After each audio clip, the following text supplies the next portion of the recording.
emotional intelligence and overthinking really is about reconnecting to the body.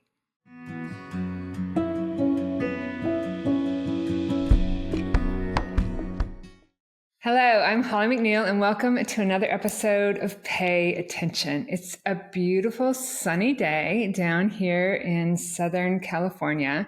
I'm down between LA and San Diego in Orange County. And today I'm speaking from someone a little bit north of me in Ojai, a town that I love, but she says it's cloudy there today. So I hope the sun comes out for her. And I'm actually more excited about the topic. Today we're going to be talking about emotional intelligence, overthinking, honoring your emotions, which I'm so curious to hear about. So I want to introduce you to someone that's an expert on this, has been doing it for a while, but I'm going to let her tell you a little bit about herself. Jay Moon Fields. Welcome, Jay. Thank you for joining me today. Thank you so much for having me, Holly. And I do wish I had some of your sun that's just down the road from us, it sounds like. Yeah. You said you grew up in Portland, so cloudy days are not. Actually, I did not grow up there. I moved there in my 20s, and I was there for about 7 years, and I came here from there. I grew up in Virginia, actually. Oh, nice. But yeah, when I lived in Portland, I just got used to it, and it was like verdant and creative. And then I moved here, and I was like, oh, my digestion works. I have energy. I'm a different human being when there's sunshine. So it is amazing. It is amazing. So all the listeners out there, if there's sunshine, what are you doing listening to this? Go out and be in the sunshine. But tell us a little bit about yourself, Jay, how you got into the emotional intelligence, overthinking, and what brought you to where you're at? Well, so my title is a somatic coach. And so I start usually by describing what that means, because somatic doesn't mean anything to a lot of people. It comes from the Greek word soma, which means body. So my approach is helping people leverage the intelligence of their body, and in particular also their nervous system, which is an aspect of our embodied experience that is nearly completely unconscious in how it runs. And so, it's like doing, for example, breath work, right? Breath work is so powerful because you take something that is unconscious and you make it conscious. And it really has the the chance of creating behavioral change. Same with taking the functioning of the nervous system and making it more conscious, bringing in awareness to what's actually going on in your embodied physical moment-to-moment experience is something that research shows us allows for actually more emotional intelligence. When the research breaks it down, it says things like embodied self-awareness helps with more emotional regulation, more compassion, more ability to attune to yourself and to others and their feelings, more courage, like all these things that go along with being a great human being. Start with being able to feel yourself. So when I talk about emotional intelligence, it's not just what are your feelings, like your emotions, but also what do you feel in your body, and both what does that tell you about what you're feeling emotionally, but also how does that help you resource yourself when you are feeling emotional? So that's what I do. I can tell you in a moment how I got into it, but it looks like you had a question. Well, now that I remember our initial conversation, that's right. It's how do you feel in your body? That's somatic, right? That's the right word. And what does that tell you? Right. So anyway, you keep going, and I've got lots of questions. Yeah, actually, and I could pause right there and kind of piggyback off what you were just saying, which is for the person listening, you could take this opportunity right now to notice, what's the most prominent sensation you feel in your body, right? And what's your energy level? What is that energy level and that sensation that you feel in your body tell you about how you are right now, what your mood is like, what your feeling is like? Because these are the way that we grow our emotional intelligence starts with being able to track our experience. I think so many of the people who come to me as clients say, I have a really hard time even being able to put a name to the thing that I'm feeling? How do I even begin to then talk about my feelings to someone else? Or how do I even begin to manage my emotions when I don't even have a language for them? So being able to do these little check-ins with yourself, like what do I feel physically right now? What does that tell me about what I feel emotionally? And what does that tell me about what I might need in this moment? These Let me such ask. important practices. Sorry. Sorry. Let me ask you this. I've always understood the definition of emotions are the physical reactions in your body. You know, a lot of the times created by thoughts and the chemicals that you basically flood in your body every time you think that. And that feelings then are when your body actually sends messages back to your brain, like trying to reproduce those emotions. And so feelings are, it's kind of a cycle. If you're not paying attention, it's a cycle of, you know, you're thinking whatever anxiety, negative thoughts, it's creating anxiety in your body. Your anxiety then is trying to be fed by sending messages back to your brain. Is that different than what you're talking about? Is that kind of No, along the same that's line? very similar to what I'm talking about. That there is the physical sensation of an emotion that can happen completely unconsciously. Like, Mm-hmm. for example, something makes you mad, and typically we get hot and we Yeah. get clenched, like in Mm-hmm. our shoulders, our arms, our fists. Not because we're going to punch anything, but that's just the kind of the pattern physically of anger. There's some really cool research studies out there on where emotions actually reside in the body, where people tend to feel them. And it's very patterned. It's patterned in terms of where they are, and it's patterned in terms of, is it hot or is it cool? And so Interesting. that's happening even if you don't know what's happening. My body is getting hot and tight. And then it's the ability to then have your mind be connected to that, to interpret that, and not let it run away with you. I often talk to my clients about the difference between running your emotions versus your emotions running you. Absolutely, absolutely. And if you're not aware of it, that's where that overthinking can come in, right? You're bringing it, Oh you gosh, feel the yeah. stuff in your body. And I know waking up, I remember waking up feeling shame and guilt. And actually, my brain is scanning my brain, looking for reasons to validate these emotions Yes. rather than saying, hey, where are these coming from? You know, what's going on here? Then you just go in that overthinking Absolutely, mode. because the sensation is uncomfortable. Yes, And whether or not it's fully conscious, it's still uncomfortable. right. And our entire wiring is about, like, get away from discomfort. And Exactly. because we are so biased towards thinking and figuring out, a lot of Mhm. us actually have, unconsciously or not again, is this idea that if I can figure out why I feel a way, I will not feel it anymore. Yeah, but And that so is we not think about true. it and we analyze exactly. And that's where it comes back to the, you know, people will often say, I've been feeling sad for weeks now. Yeah. But I can tell through the way that they're talking to me about it, they actually haven't felt it. They're aware that there is sadness, Uh-huh. but being aware that there's sadness versus really letting yourself feel it is a very different experience. And as anyone knows who's actually allowed themselves to drop into sadness or to feel an emotion, when you do that, it passes more Yes. quickly Yes. than if Yes. you try to analyze it, fix it, Right. figure it out. So when you're analyzing it, fixing it, figuring out what you really do is appeasing it. You're really reinforcing that it's there, saying, okay, I see you're there. Here's some fuel. Here's some reason why I should feel this way. And that perpetuates things. So when you talk about really feeling it, it kind of equates to what I talk about, letting it pass through you, just not Mm, holding on to it, letting it flow through. Is that kind of the mm. same thing you're talking about? Or what does it Yeah, mean to you to really feel an emotion? it means to not think about it, which I know, like, okay, so what does that mean? So Mhm. the analyzing, the trying to fix it, figuring out, that is a mental strategic play Yes. where all of the energy of that is in your head. Hmm. If you're feeling an emotion, you can name the sensation that it's Hmm. happening. So it might be, my stomach feels really tight right now. Mm-hmm. and being able to then say, based on what you know about that feeling and what you know about what's happening, I'm sad.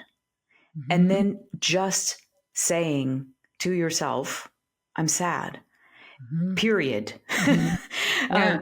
don't try and make a story around it. Don't try and push it away. Just allow for, there is sadness here, and naming that is what it is, and see if you can stay with it for even like 5 beats. Stay Mm-hmm. with, this is what is true for me right now, is I am sad. And I can see it even when you just thought about it. You took a deep breath. Like Mm-hmm. there is, when a person is feeling a feeling, there's still movement happening in their body. There's still Mm-hmm. energy happening in their body. There's breath. If they're thinking about feeling, there's a rigidity, there's a frozenness, You're there's a holding on to it. detachment, there's a holding, all of that. Mm-hmm. And most people, when I say that, can go, oh yeah, that makes sense. Like, I makes sense to my body. I can feel that. I know when I'm doing that. It doesn't mean you can stop or interrupt it, but most people can identify the difference between, like, I feel rigid and detached and gripped versus I feel like I can feel myself. So when you do that, when you say I feel sad, as opposed to, oh, this is happening, just recreating the stories of validating why you feel sad. When you say that, does that help to release it if you continue to just allow it to be and feel? Yeah, there's a famous saying by Daniel Goleman, name it to tame it. Mm. When you can name an emotion, Mm-hmm. it helps to regulate your emotion. Mm-hmm. It's like, there's some science to it, but the simple answer is that when you can name your emotion, you're integrating your brain more. You're bringing together the part of your brain that has higher thinking with the Yes. part of your brain that's having the feeling in the first place. And Yes. when your Yes. brain is more integrated, you have more capacity to manage and regulate your emotions. So the way I experience it in my body is when I name it, it's like, it just takes a little bit of the air Yeah. out of It it, does. It does. and it puts me there. One of the things that I think, when you're used to living in your head, it's Mm-hmm. kind of a lonely experience, Mm-hmm. right? People often joke about, like, oh my gosh, being in my own head is the scariest place to be. I would never want Yes, it's anybody not to go in friendly there at with some me. point. It can be very Not nasty, exactly. It's and like being in looking a for dark reasons to alley. feel the way you do, it can really bring up some nasty stuff. Absolutely. And so to simply be able to name, I feel sad, or whatever Yeah. the Mm-hmm. what you get in that is you get your own presence, because Yes. you're there feeling it. And that the mixture of your brain being more integrated with the experience of you being embodied and quote unquote with yourself Mm-hmm. helps the emotion not be 100% of what you're experiencing. Like, it's not Mm-hmm. so Mm-hmm. loud anymore. I love that actually, because I talk about, the present moment, the prefrontal cortex, right? You're in the present moment. You're looking at it. The emotional part of your brain, the limbic system, is always on autopilot. So if you're not looking at it, it's always running in the background, augmenting these stories, creating the stories and the chaos and pain in your mind. But when you're engaging the prefrontal cortex, which doesn't have an automatic pilot, you're looking at it right now. I see you. And so I suppose the brain can go, okay, okay. I don't need to drudge up all of this stuff right here in the present moment, because there's an understanding of what's happening. It's emotional intelligence, right? This is what's Yes. happening. And if I bring along all of these stories, I'm just going to be tamping that back down and feeding it, and it's going to come back stronger. But if I see it right here, right now, you kind of give it space to be, the brain goes, okay, we're going to now the next time this comes up, we're going to lighten up just a little bit every time. Right. And it's space to be. And there's also a sense of containment, because I don't know about you or your listener, but when I'm thinking a lot, that's like energetically, that is vast. And it feels like it's a Pandora's box. I could think forever about it. There's a million things I could think. But if I can feel my body, this is where the embodiment and embodied self-awareness comes in. I have a sense of containment. Like this shape of me is holding my experience in a way that when I'm thinking, I'm just in this vast cloud of, it's immense. And so one of the tools that embodiment offers is that if you can, for example, while you're saying, I'm sad, you're feeling the feeling of something. If you can also feel your feet on the ground, or you can also be aware of rubbing your fingers together. There's something that you consciously do to remind yourself you have a body while you're feeling something. What it does is it helps to contain the feeling. It gives it a shape to be in, and the shape is your body. It isn't something that's a giant wave that's going to overcome you, because a lot of people experience emotions. If you're only experiencing an emotion as a thought, as thinking about it, it does feel like it could consume you. Yes. But if you experience it as an experience in your body, there's some sense of, I'm holding this. So it's held, it's contained. I have agency in this. That's right. That's right. And it is kind of opposite of the way that I think about it, but both are valid, right? And it's interesting that you bring up the feeling in your fingers. And so that for those of you that are just listening, it's taking either your index and your thumb or your middle finger and just you're really just feeling it. Perhaps bring you back to the present moment. And you're the third guest I've had in like the last 2 months that have said this. So it's a thing. So everyone out there, try this. Totally a thing. It brings you back to your body instead of the chaos, right? And in the way you're describing it, the chaos can get large and overwhelming. But here it's in the body. Just take a look at it, be open to it. And nobody needs to know you're doing it. It is such a small gesture that you can do it in the middle of a conversation. You can do it in the middle of a board meeting. You can do it when you're at the grocery store. Like, nobody is going to see you doing that. And if they do, it's so innocuous. It wouldn't even, so this is what I love about these embodied techniques, is that so much of the time in our culture, when we talk about becoming more mindful or more aware, it's because we're talking about meditation and, this idea that you have to go sit alone in a quiet room for 20 minutes with your eyes closed. And that is a great practice. And it is a transferable practice. It can help you in hard moments. But why not have a practice that you can do with your eyes open around other people that is about anchoring? Right.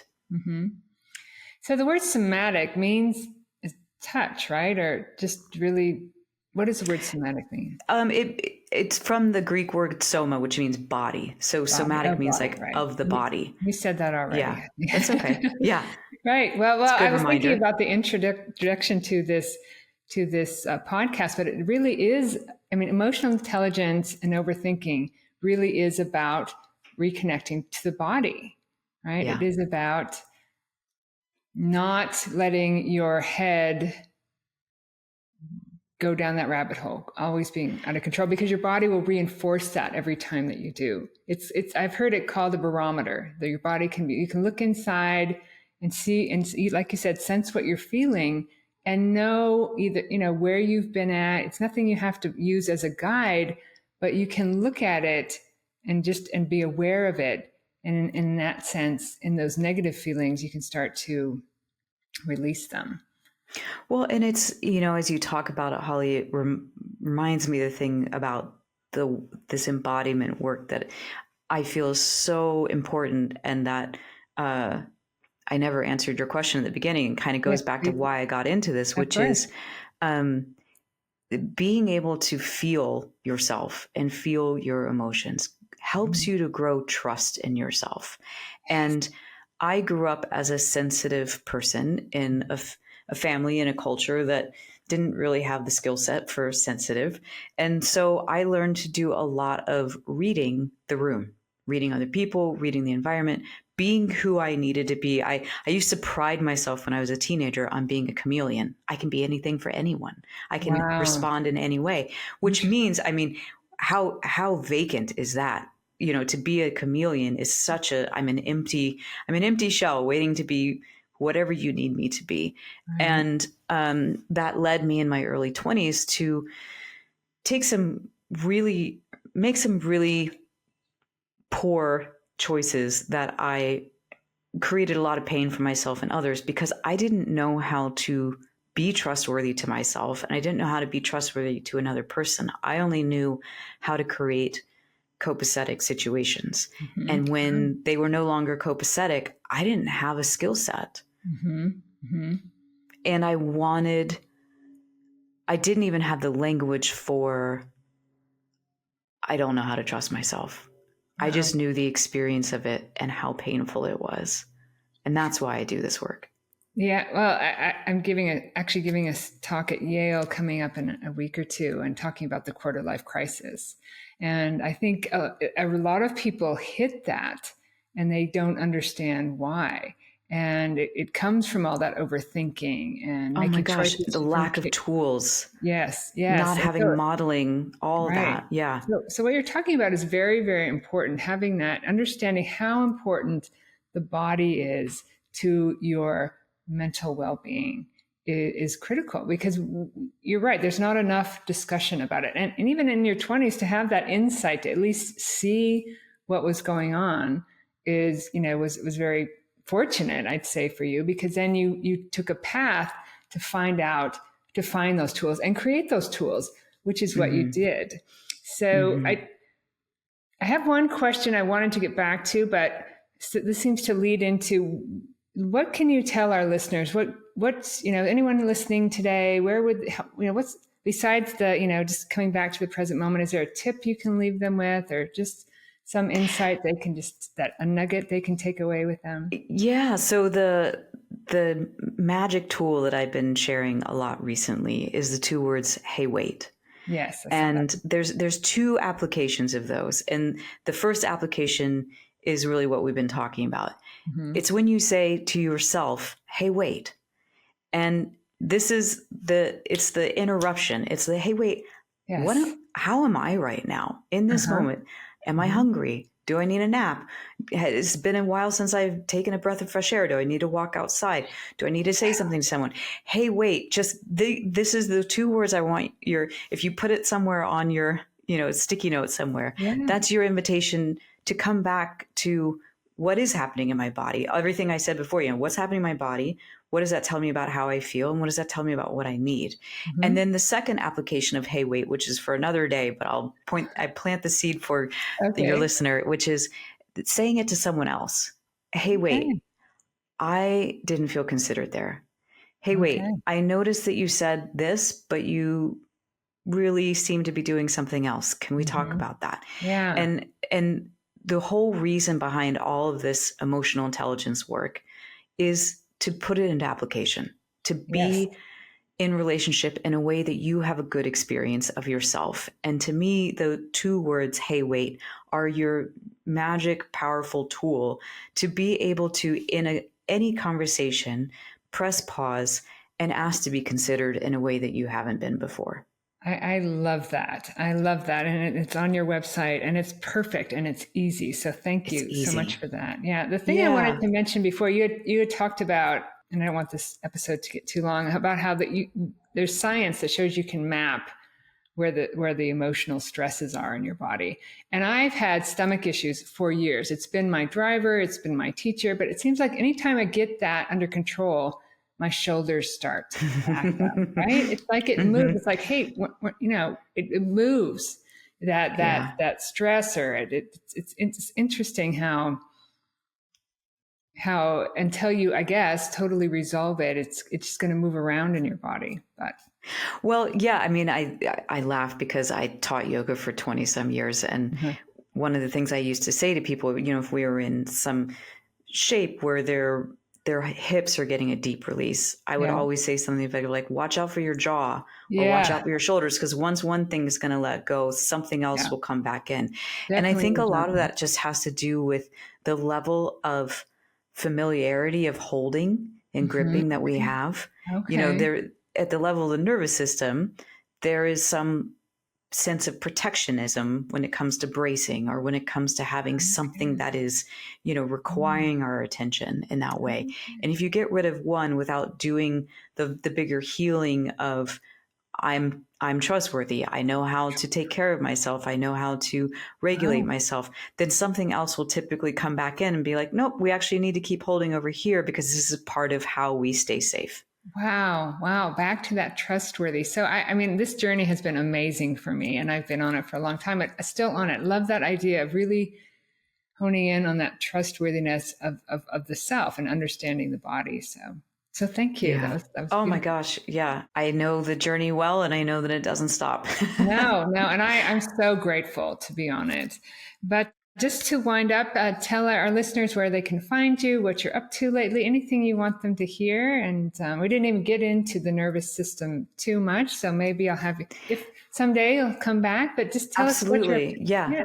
So I am on Instagram at Hey Wait with Jay, and my Mhm. website is jmoonfields.com. And on there you can find all the courses that I have. I have a bunch of courses on LinkedIn Learning. I also have a signature course called Yours Truly. But maybe most apropos to the conversation we've had, on my website at the top of any page is a link to taking a quiz I as to saw what kind of overthinker you are, I saw and that one.